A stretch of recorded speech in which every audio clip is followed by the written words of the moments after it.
Hey everyone! Ready to elevate your breakfast game? Today, we're making the most incredible orange zest French toast. It's bright, it's delicious, and it's surprisingly simple to whip up. Get ready for a taste sensation.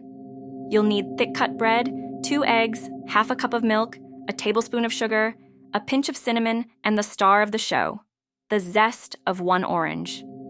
Don't forget a splash of vanilla extract for that extra warmth. In a shallow dish, whisk together your eggs, milk, sugar, cinnamon, and vanilla. Now, for that amazing orange flavor, add all of your fresh orange zest. Give it another good whisk until everything is beautifully combined and fragrant.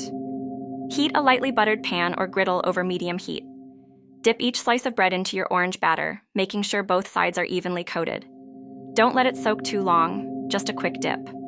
Place the coated bread onto your hot pan. Cook for about 2 to 3 minutes per side until golden brown and perfectly cooked through. That citrus aroma filling your kitchen is just heavenly. Transfer your golden French toast to a plate. A dusting of powdered sugar and a drizzle of maple syrup are classic. For an extra touch, add a few fresh orange segments. This orange zest French toast is a fantastic way to brighten any morning. It's a simple twist that brings so much flavor. Give it a try and let us know what you think.